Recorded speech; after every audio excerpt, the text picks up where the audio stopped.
Welcome sa Dries TV. Kung interesado ka sa ganitong news, huwag kalimutang isubscribe ang ating YouTube channel. Maraming salamat! Welcome back again sa ating YouTube channel mga kakimpaw, and sa update natin ito, ang pag-uusapan natin ay tungkol sa malaking statement po ngayon mga kakimpaw na talaga namang nagpaiyak or nagpaluha po sa mga supporters ni Chinita Princess.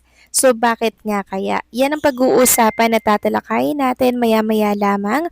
Pero bago po ang lahat, maraming salamat sa inyong patuloy na pagsuporta at pagsubaybay sa mga daily update natin.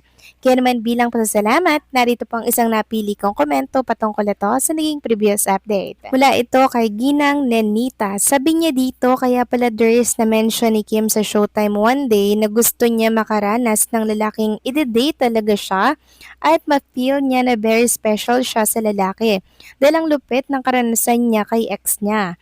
Mayroong bad karma ang ex niya na hihintuin para ma-realize niya lahat ng panloloko niya kay Kim.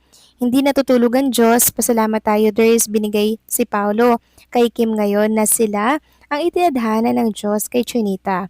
Si Paulo ang lalaking magbibigay ng mga kasiyahan ni Kim na hindi pa nararanasan ni Kim, ang taong marespeto sa kanya. Faithful, handang-handang magserbisyo para sa kanya, tratuhin siya na parang prinsesa at napakahalaga siya kay Paulo. Maraming salamat po sa inyong komento, Ginang Nenita. Yes, tama po kayo sa mga binitawan niyo pong salita. Ngayon lamang po naranasan ni Chinita Princess na itrato siya na espesyal ng isang lalaki. Kasi po grabe talaga yung pinagdaanan niya sa mga ex niya, mga kakimpaw. Ngayon lamang talaga naranasan ni Chinita Princess yan. Kahit sabihin na mapera naman si Kim Chu, na mayaman naman siya mga kakimpaw, iba kasi pag espesyal na tao yung magpaparamdam nito sa'yo. Katulad po ni Paula Abilino kay Chinita Princess, di ba? Yung mga nangyari po sa ibang bansa na talaga namang nag-date, kumain sila sa isang restaurant na mamahalin, and syempre, sikat na sikat. 3-star restaurant mga kakimpaw na talaga namang 100,000 or baka nga half million pa mga kakimpaw mga ibinabayad dyan sa isang kainan lamang, 'di ba? Very expensive, pero syempre pag mahal mo ang taong kasama mo doon, iisipin mo pa ba mga kakimpaw yung ilalabas mong pera?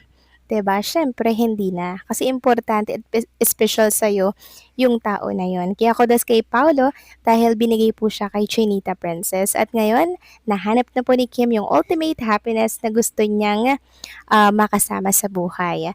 So maraming salamat po sa inyong komento, Ginang Nanita. God bless po sa inyo and mabuhay kayo.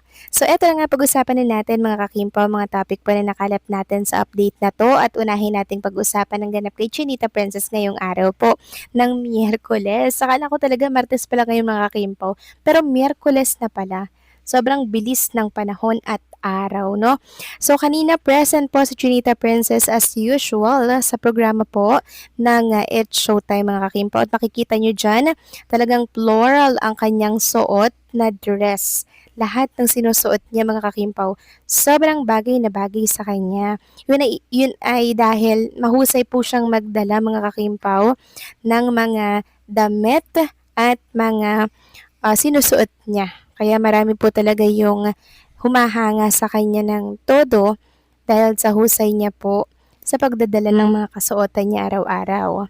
Samantalang trending at viral naman ngayon mga kakimpaw, ang hashtag 20 years of Kim Chu dito po sa showbiz industry.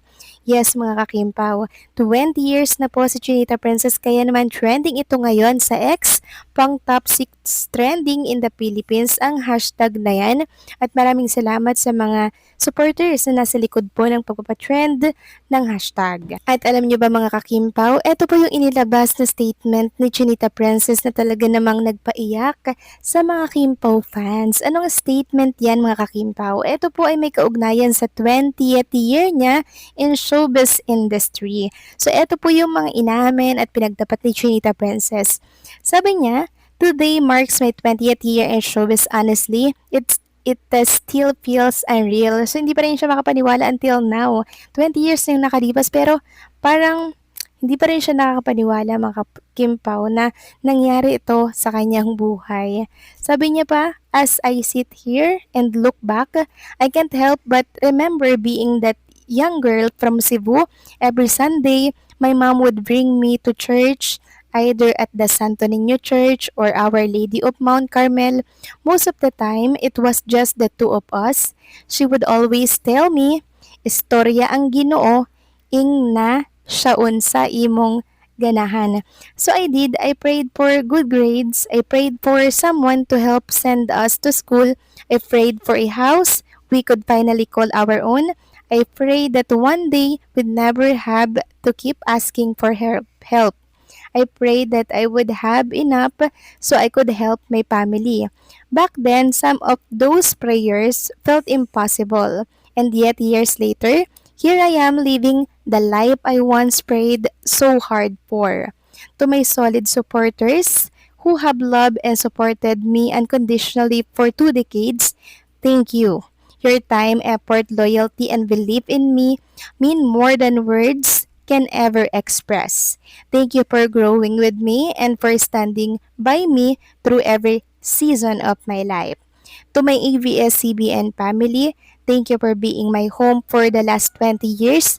Thank you to all our bosses and everyone behind the scenes for the trust, guidance, and opportunities.